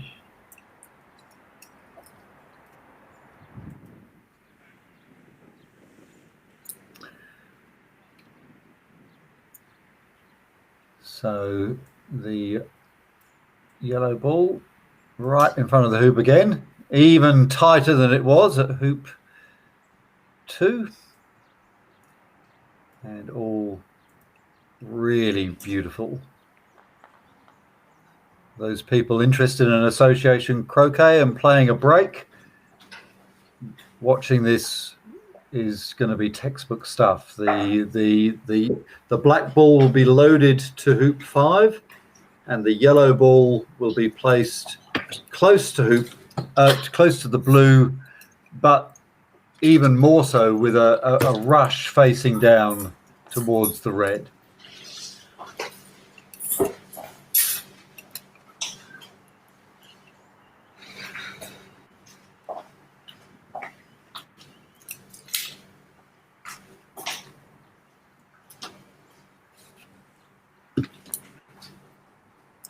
Yeah, fully in control here, Gareth. Yeah. And for the viewers that did tune in and watch the golf croquet event the other week, you know, you're watching now something exactly on the same surface, same ball, same equipment, but a completely different game, different tactics, and different skill sets. This one is very much like snooker, where you're in control of the break and the lawn, and your opponent just sits there and waits till there's an error or a handover point of the game. Was the golf croquet we watched is very much interactive. You play a shot, I play a shot, you play a shot style of game, and a lot of the players here, like Robert, play both codes. They're just as credentialed in golf croquet as they are in association players, as in association croquet. Whereas some players only play the one code. They prefer one to the other, and put their energy into being the best golf croquet player they could be, or the best association player they could be, and don't play both codes. And you know, it's just a personal preference of what you may do. Just means more travel and more play for a lot of players. So they think, oh, you know, I'll get the best of both worlds and learn association after I've learned golf croquet, or vice versa. That's right. Yes, we're very, very lucky to have the choice of being able to play one or both codes, and there is another code which is, well, in fact, two codes really. One is a version of the sport called ricochet, which is increasingly popular, and then another mallet sport is the sport of gate ball, which is very, very popular in Southeast Asia and increasingly popular in Europe and now Australia. So lots of options. If you like having a mallet in your hand and hitting spherical objects, then you could spend pretty much every waking hour doing it. Yeah, so that's it.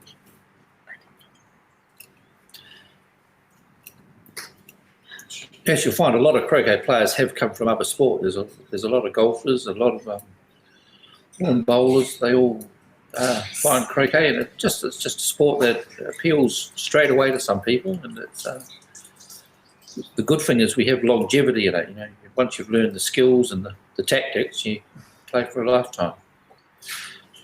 Well, one of the interesting things about the game is that the balance of technical skills and strategic thinking is about equal. So there are many sports where you obviously need a good tactical and strategic mind, but the major thing that is going to determine whether you succeed or not is your technical ability. In croquet, it's really very similar. You know, the technical skills are very important, but the strategic side is incredibly important. So you often find that players are good at one or the other, and it's really fascinating when you get a tussle between a player that's technically strong but not so strategic, and one that's the other way around. So you can hopefully we'll see some of those battles over this weekend. At the moment, Robert shaping for I think maybe a what looks like another 2-4 leave, Pete. Yes, we were calling them an NSL in the other games. We won't confuse everyone too much more with a 2-4. Yes, and Robert showed us that he was prepared to put the ball out towards the west boundary rather than keep it tight on the leg of 2. So see if he does the same again.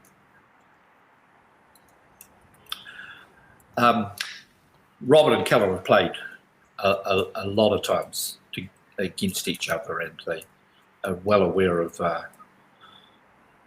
certainly strengths and each other has, and so they'll be just trying to force the issue a little bit of making someone uncomfortable as you can. And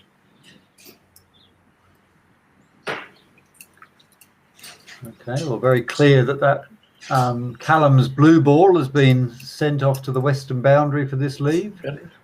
That won't be played again until Callum decides to, when he comes onto the lawn to play his lift shot. And when you're talking about strategies and tactics of a game, Callum will be very well aware that for him to be able to get into this match and to be able to beat Robert, is this roquet that he takes is going to be the crucial factor to it. And I would expect him to take the shortest roquet on offer on the lawn. So when he lifts up the one ball of the 2, I think he'll be looking at the very short distance he has to send the ball across to hit another ball. And that may rule out the shot from B ball down into corner 4. He's got to give himself the best chance to get in there and make a break himself, regardless of what happens if he misses. I think Robert showed that it's enough in the last game, and every other time Callum's played against Robert, that whatever Robert's left with, he'll be capable of finishing from. So and that's kind of quite tricky. If you're playing 90% of your croquet and you are taking the shot, that's generally the right option of safety and an opportunity to hit to get in. You've got to throw that out the window against Robert and make a different choice of shot. It's the tricky thing sometimes to cross that road. So Pete, we should see on this again, Robert hiding the black ball on the right leg of the hoop as we look at it. So after the yellow ball has been through the hoop, what we can expect to see is Robert just touching the black with the yellow. He might be happy where the black is. The black doesn't look. No, he's coming back to it. But. Right. Yep. Okay. So, yeah. So, because the crucial thing is not allowing your opponent to swing, and Callum wouldn't. Yeah, you're right, Pete. Yeah, good call. Good call. You can always come back to the black and tidy it up, seeing he's got red to the boundary, but.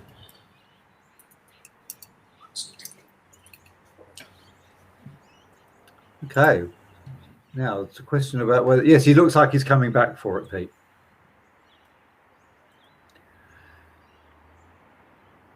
So Robert needs to make that black tight up against the leg so that Callum doesn't have a swing, but not so tight that Robert won't be able to use it easily on his next turn. To hoop so one, he's going to be correct. just to hoop one, yeah. So he'll just touch it in. Yep. Oh, it came back on one of the striations there. So the crucial thing here is to make sure.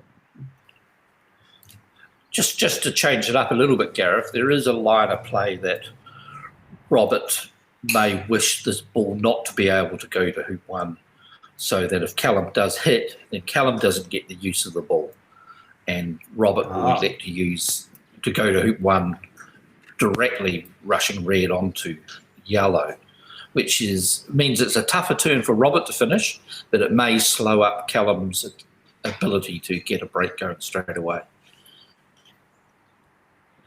Yeah, that's a really interesting line, Pete. For sure, and he's just taking a little bit of time and really looking at this. So I'm just thinking that, okay, his thought pattern is trying to make this a bit of a dicey situation for Callum. After he's taken this shot, Pete, he's got to be careful that he can turn around and put his yellow where he wants it. It's okay. Yeah, heading that direction away from it. Okay, so that looks nice on the black. Exactly. Yeah.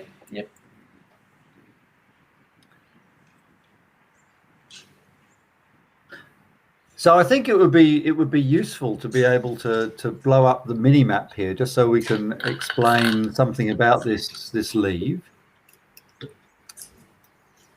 As Robert goes back to his red ball. So the crucial thing is the positioning of this black ball here. So the black ball must not be allowed to hit the red and the yellow. And the way that you stop Callum from doing that is by stopping him from having a backswing. So that's the reason why Robert has been able to place his red and yellow balls so close to the black. Callum simply doesn't have a swing. And of course, Callum's other ball, his blue ball, is all the way over on the western side here and a very, very long way away. I am liking Callum looking at the shot from A-ball, because I think he needs to take the shortest route he can find on this lawn. You think he can actually, he's got a swing on this, amazing. I mean, there's a lot of distance between black and yellow, and even if it's a half swing, you're probably turning it down. But he had a good look from the halfway point on A-ball, that he was seeing if there was any of that black poking out, and maybe one of the other balls in the background. So he's looking at all his options. Yeah, so as Pete was saying, Callum is able to pick up his blue ball and is able to shoot at the red or the yellow, but there might be a little bit of black just poking out, and that means that there we go. You can. It depends on where the end of the B balk is, A balk, sorry, but there certainly is some of black visible there. Yeah, we can't quite tell whether Callum will see that. He can play blue where it lays directly at the black ball and use the hoop as a bit of a double. So, you hit any part of the hoop and it likely is to bounce towards the black ball. So there's some players will play that shot. So he's getting the hoop hammered in a little bit more to give him a... Right. Okay. Is that and the reason he's getting the hoop hammered in is that he wants to maximise his chance of getting a good ricochet off the hoop onto the black. If that's no, I think he's looking at that right-hand carrot of the hoop. That is, he wants to be able to slide his mallet cleanly along the ground without catching the carrot. I think that is what he's looking at. Right. Oh, right. So because the top of the carrot is poking out. Yeah. Oh. So he wants to be able to have a nice swing on this black onto yellow if he's going to play that shot without his mallet catching the leg of the hoop.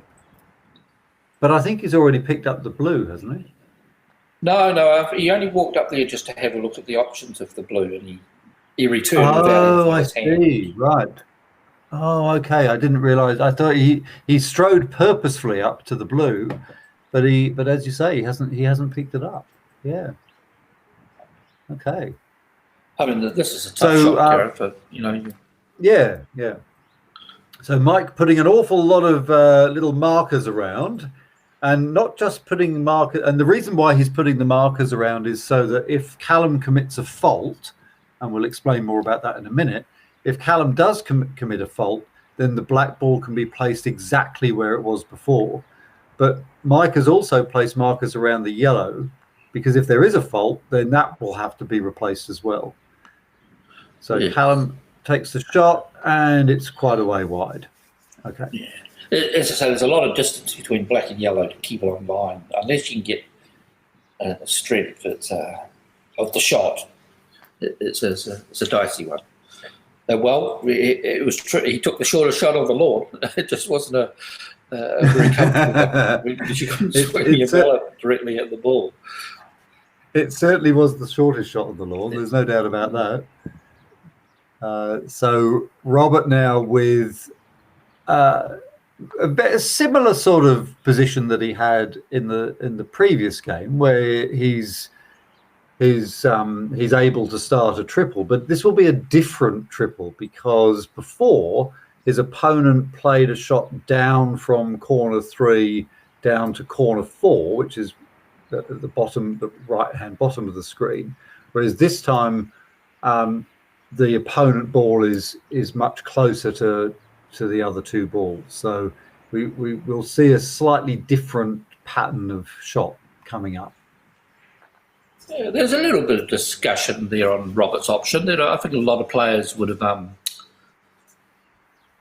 played towards black first and then made the rush on yellow to hoop 1. So yellow is going to hoop 3. But he played directly at yellow, and then has left himself with a dicey little takeoff to get the black to the blue. Yeah, that's right. And also the black isn't a good hoop 2 ball either, Pete. But no, it's just that one takeoff falling short puts the break under a bit of stress. But yeah, we don't question Robert's tactics. What he does is, I always tell people, do exactly what Robert does. So there's a reason for what he did there. That's true, but you have to have the skill level to emulate Robert. It's if I tried to do what Robert does, then it would become a mess very quickly. It would become. I mean, if you are going to be tripling, you don't really want to take partner to hoop 2. So it's either going to hoop 1 or 3 is your best options, and that's what he was attempting to do by not directly just rushing to the blue ball. But there was a few options of still being able to go to black first to take yellow to 1. Okay, nice. That was a good shot. Yep, that's a good shot. Yeah, I like the power, and that means he's coming up behind, coming from below the hoop rather than sideways, or when he takeoffs to the hoop.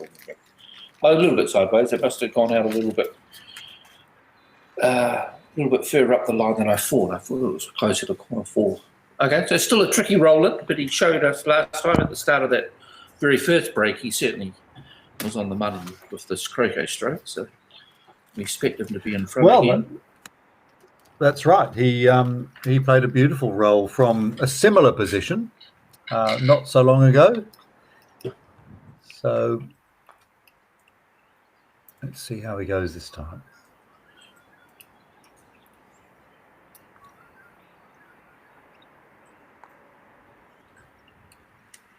And leaves himself a slight angle, but as we saw 2 weeks ago, he was making these hoops very easy. Oh, I'd be knocking my knees at that one, Pete.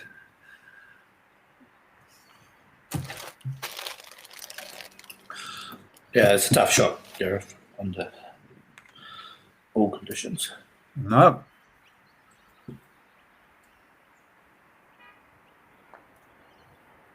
He possibly got lucky.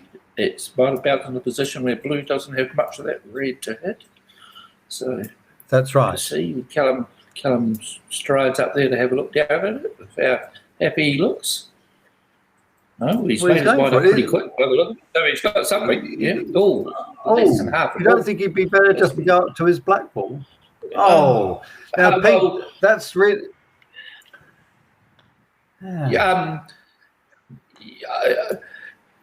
Well, yeah, I'm not sure if he should shoot up at the black ball straight away, but I think Callum could have considered the options as much as he did with the lift shot and looked at going up at black ball, and then if he doesn't like it, then come back and line up the shot he took on. It was a quick decision to be reached, something pretty crucial. It puts the blue ball out of play. I mean, blue up at black gives Robert a run and 2 balls up that end of the court where they're more handy. So maybe Callum just arrived at that decision as he was walking out there. I'm taking what I can see. Yeah. Now, one of our listeners has asked, why didn't Callum call the ref there? Because there was, there was obviously going to be some doubt about whether the red had moved. So maybe it would have. He should have done. The ball's well clear of the hoop. So if the ball moves, he's obviously hit it. It's not like a situation where if he hits the hoop, the ball is going to make the ball move. It's not one of those situations. It's just if that ball moves, it's obviously the ball's hit the ball. So I don't think I would have called a referee for that one myself. No. But, well, there is an option. Sorry, Gareth, on that one. There is the chance that he just snicks it, and it was such a delicate roquet that, difficult to see if it hit or not. There is a possibility that could have happened, but it's...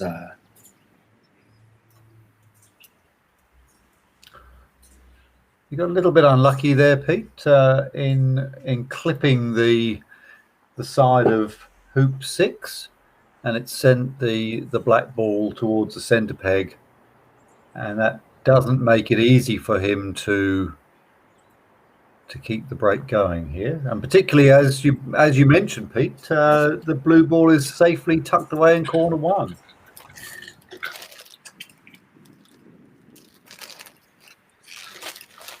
Yeah, you could put the balls in a tricky position for Robert to try to get this break under control. He's running out of options. Could we see a rare occasion where Robert just sets a lawn and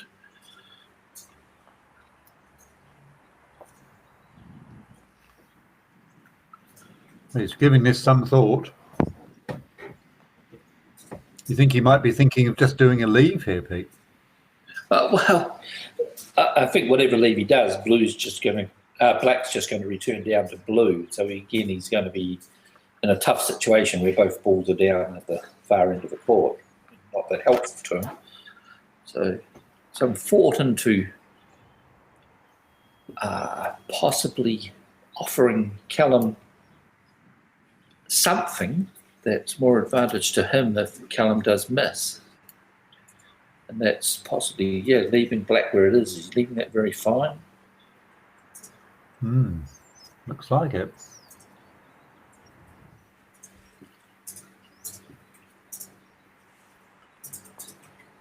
Well, he's made up his mind. If he is playing this very fine, this is one that may need a referee. Just checking that the get a bit of movement. I saw that move from there. Yes, he's not far off of getting the rush over the hoop, but not quite there.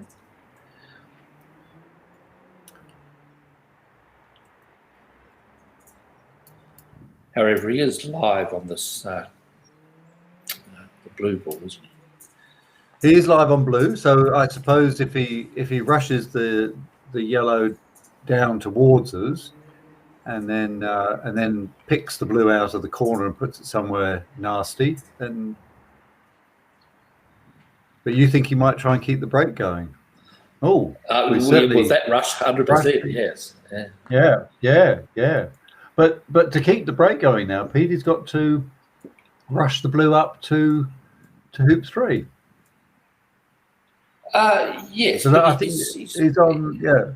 Oh no, he's on 2. He's on hoop 2. So sorry, he's on 2.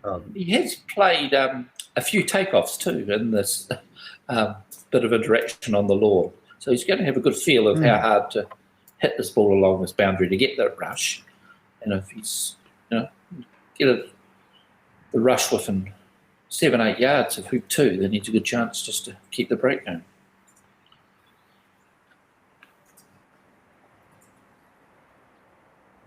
So another one of these takeoff shots where the striker ball moves and the ball that you're taking croquet from just shakes.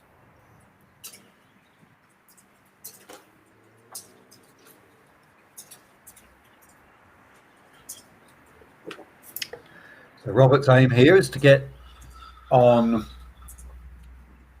behind the blue ball so that he can play it up towards hoop 2. And similar to what you were describing earlier on, Gareth, that this is still a croquet stroke, so no ball can go out.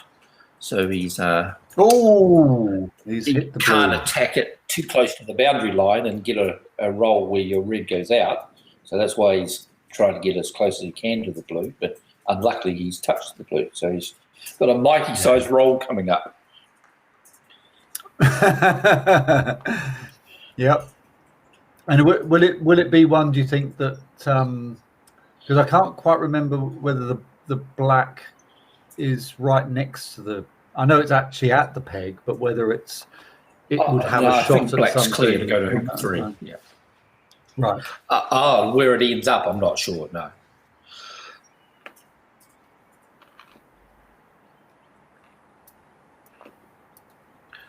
Yeah, it's a large roll, but it's one that you don't have to worry about the angle too much. You just got to get the distances right. Put blue up between hoop and boundary, and hopefully red no more than a couple of yards away from the hoop.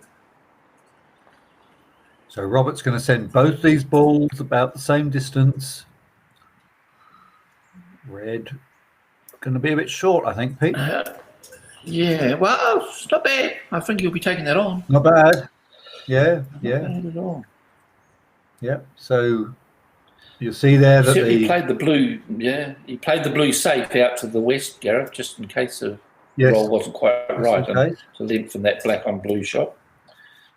Just means it's a bit more work on his break if he can run this hoop.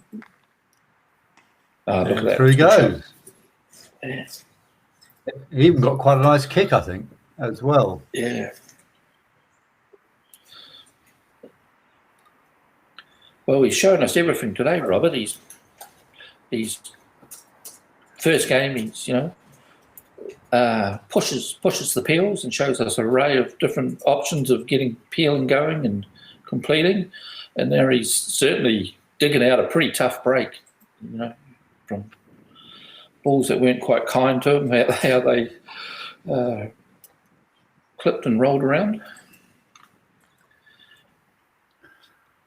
Well, I suppose what would you do now, Pete? Because you've got to make hoop 3 and you've got to load hoop 4. So do you send the blue to 4 and try and get a rush on the black to 3, or do you are you thinking of a roll that takes the red to 4 and takes your ball towards the yellow? It looks like he's eyeing up blue going to your first option of blue towards 4, isn't he? I'm just not blue sure. Blue 4, but then where does the red go? Does it go to black for the rush to? Yeah, I think his two viable options are taking off to the yellow ball, or just playing the roll as it lies, putting blue to 4 and red to the black ball towards the peg and trying to get the rush on hoop 3. And ignore yellow altogether at the moment.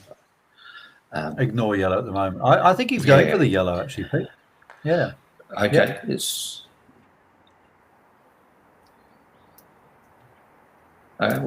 certainly going to get Peely back up at hoop 3 very fast.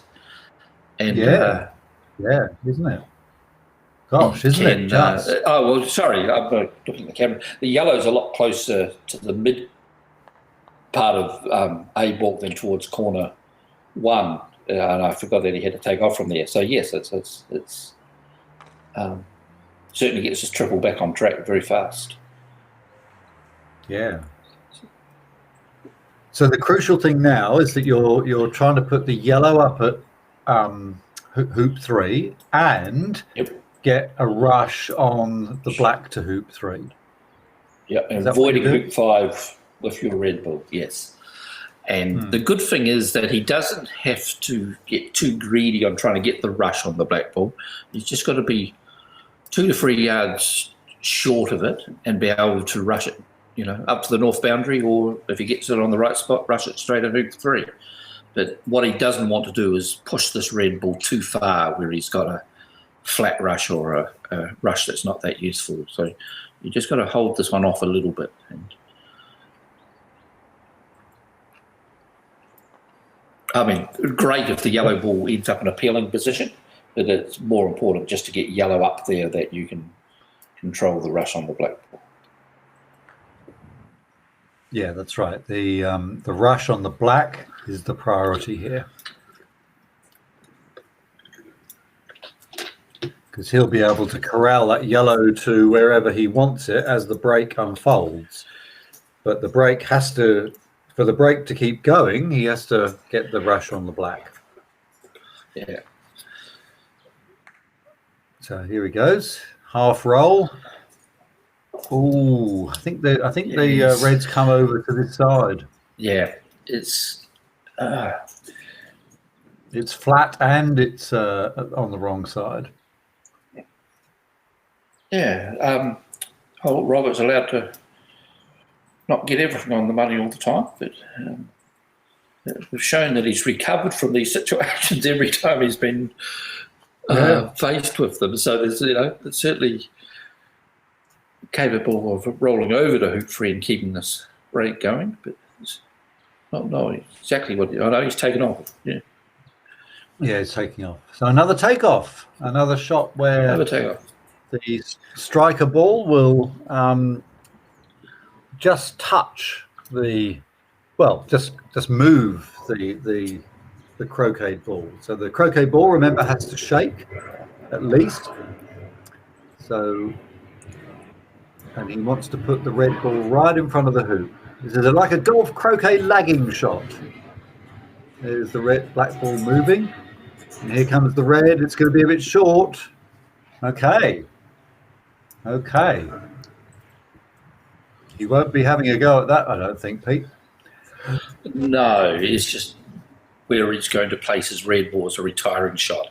He's got to be thinking, what's Callum going to shoot with, and what's the shortest boundary I've got to protect.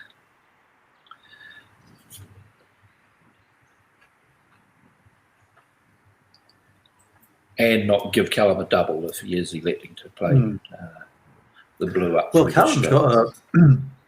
Callum's got a nice choice of trajectories there, hasn't he? He can either come from the west or he can come from the south. So Robert can't protect all of those options. He can't protect both boundaries. So no, he's saying to Callum, well, I know you probably want to move the blue because it's at my hoop 4, so I'm going to protect that shot.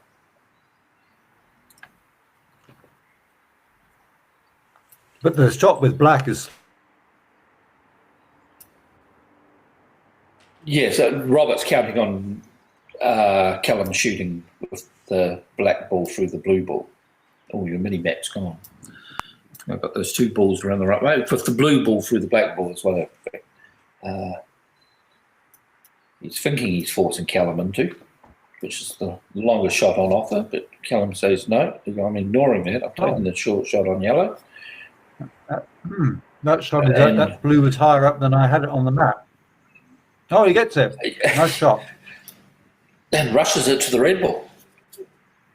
Which is, always good to hit a roquet and a rush at the same time like that.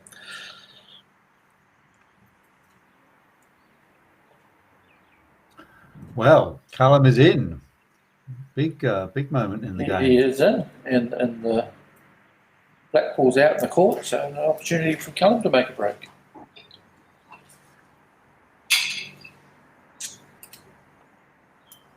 Yes, the black ball is out on the court, and the red ball can be rushed over towards it.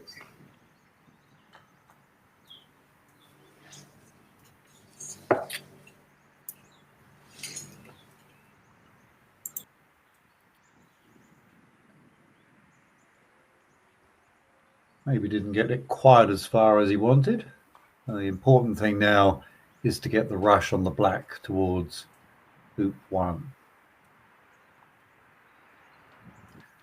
This is the crucial thing. Has he got the rush? Certainly got a lovely placement at hoop 2. And that looks tidy.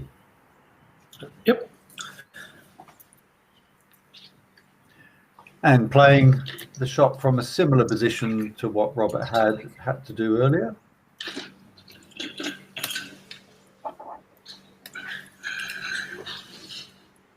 So Pete, Trish Devlin, our next commentator, has arrived in the booth, so is available to give you a break when you fancy. Very good. Yeah. I'm not sure if Trish can hear me, but welcome, Trish, and I'll step aside and let Trish Devlin join you, Gareth. And thank you again for the opportunity to commentate on these matches. Well, it's been fantastic, Pete. Callum play. Sure. Your insight is very much appreciated, and I wonder if just before you go, you can tell us whether you think Callum might try a TPO here. Will Callum try a TPO here? Yes. Now, I think I've been out for too long, Gareth, because I've got nearly everything wrong I've predicted today. So by saying yes, I don't want to take that opportunity away. But yes, I think Callum has 3 options up his sleeve. I don't think just making 9 is Callum's best option. No. Callum has the option of TPOing now and getting rid of Robert's ball, or setting a 1-back leave and TPOing the second turn, or Callum also likes to try to set double, but I don't think he's just going to make 9 hoops. I think you will be in for a treat if he does some peeling on Robert. So perhaps before you go, Pete, you could explain to the audience what a TPO is. We've seen a triple peel, which is a TP. And a TPO sounds more sophisticated. Well, yes, it's just the O stands for opponent. So it's, instead of triple peeling your own ball, you're peeling out Robert's yellow ball, and he looks disappointed in that yellow not going up quite enough. So I think he was looking at a TPO straight away. Now he has an option here of just hitting black soft and promoting the yellow up into peeling position here, which hopefully he's going to do. Yes, he is. And getting hoop position, and then so the ball movement's no different to a TP. It's just that if you don't complete like Robert did in his turn in the game 1, it's just about a disaster because you're handing the opponent all those hoops and you haven't got them off of the court. So he's got a lot of work to do now if he wants to continue this line of play, because the yellow's not in peeling position. But, but enjoy, Gareth, and I'll let Trish come in. Thanks, Pete. Hello. Hi, Trish. Good to hear your voice again, Trish. And I've been listening to you got for a Robert while. and Callum. Oh, sorry. Yeah. I'll move aside. Okay. Well, All the best. you. All right. Thank you, Pete. Hello, Gareth. And good afternoon, Trish. Have you been watching the action so far?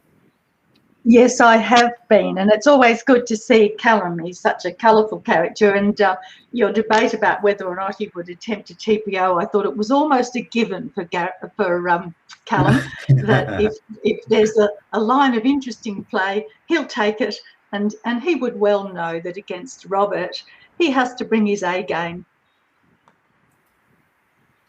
That's absolutely right. Yes, you can't afford to play any other way when you're playing the world number 1. No, that's right.